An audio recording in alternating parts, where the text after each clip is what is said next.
नमस्कार, आप देख रहे हैं आरटीएस न्यूज और मैं हूं आपके साथ छवि। भरतपुर जिले की नदबई नगर पालिका में नदबई तहसील के विद्युत कार्यों के लिए टेंडर डाले गए थे, जो कि सिर्फ 2 फर्मों को सभी टेंडर दे दिए गए, जिसको लेकर आज नदबई के भाजपा कार्यकर्ताओं ने तहसीलदार कार्यालय के बाहर धरना प्रदर्शन किया और एसडीएम को ज्ञापन दिया। लोगों ने टेंडर में धांधली का आरोप लगाते हुए नगर पालिका के अधिशासी अधिकारी पर आरोप लगाया कि बाकी के जितने आवेदन थे उन्हें अधिशासी अधिकारी ने स्वीकार नहीं किया, जिसकी वजह से करीब 50 लाख रुपए का भ्रष्टाचार होने की आशंका है। इस दौरान पूर्व पर्यटन मंत्री कृष्णेंद्र कौर दीपा के बेटे भाजपा नेता दुष्यंत ने कहा कि नदबई नगर पालिका में अभी तक जितनी भी निविदाएं डाली गई हैं उनमें हमेशा पारदर्शिता रही, लेकिन इस बार नगर पालिका में विद्युत कार्यों को लेकर निविदा डाली गई, जिसमें सिर्फ 2 फर्मों को सभी टेंडर दे दिए गए। बाकी के आवेदनकर्ता अपने डीडी लेकर इधर उधर घूमते रहे, लेकिन उन्हें कुर्सी पर अधिकारी ही नहीं मिले। अभी तक जितनी भी निविदाएं लगी हैं उनमें पारदर्शिता रही है। निविदाओं में साफ तौर पर स्पष्ट है कहां से कहां तक का काम किया जाएगा, लेकिन इस बार की निविदा में इस बात का उल्लेख नहीं है। प्रशासन का कहना है अब अच्छे स्तर पर काम किया जाएगा, लेकिन जनता का आरोप है कि ये पैसा जनता टैक्स के रूप में सरकार को देती है, इसलिए जनता को मालूम होना चाहिए कि कितना पैसा कहां खर्च होगा। वहीं एसडीएम का कहना है कि नगर पालिका के विद्युत टेंडर को लेकर आज भाजपा नेता दुष्यंत सिंह के नेतृत्व में भाजपा कार्यकर्ताओं द्वारा ज्ञापन दिया गया है।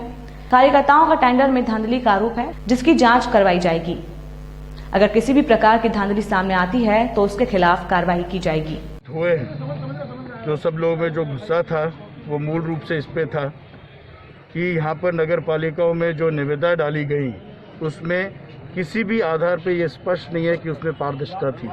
पारदर्शिता नहीं होने के कारण हम लोगों में यहाँ पर भारी गुस्सा और इसके प्रति नाराज़गी थी।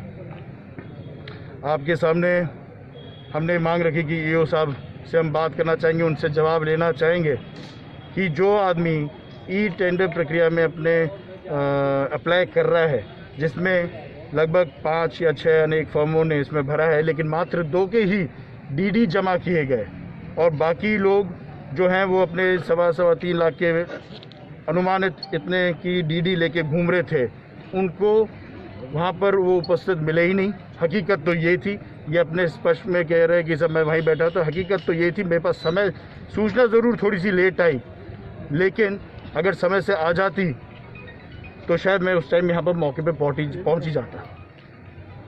इसके पहले हमारा सवाल ये था कि अब तक जो नगर पालिका में जो निविदाएं लगी हैं उसमें पारदर्शिता हमेशा रही है कि कौन सा काम किसके घर से कहाँ तक होगा या कोई और अन्य स्थान से कहाँ तक होगा। इन वालों में कहीं भी ये उल्लेख ही नहीं है कि कौन सा काम कहाँ पर होगा। जब मैंने उनसे ये पूछा कि इसमें आपको पारदर्शिता कहाँ नज़र आती है, बोलते साहब हम ऑनलाइन वाले में जाएंगे, हम इसमें ये और बड़े कॉन्ट्रैक्टर्स को बुलाएंगे, क्वालिटी का काम करवाएंगे। तो मतलब क्या छोटे ठेकेदार क्या क्वालिटी का काम नहीं कर सकता? क्या पारदर्शिता के बड़े ही ठेकेदारों के काम में प्रशासन को नज़र आती है? मेरा सवाल और स्पष्ट ही यही है कि अगर जनता के हक का पैसा है, जनता इसको कर के रूप में सरकार को चुकाती है, तो जनता को मालूम होना चाहिए कि कौन सा काम कहाँ पर हो रहा है। आगे की रणनीति कुछ टेंडरों में किसी धांधली को लेकर इस मामले को लेकर ज्ञापन दिया है, तो हमारे द्वारा ज्ञापन लेकर उसकी नियमानुसार जांच करवा ली जाएगी। किसी प्रकार की अगर कोई उसमें गलती निकलती है या किसी प्रकार की कमी निकलती है तो उसका आगे कार्रवाई की जाएगी। ठीक है।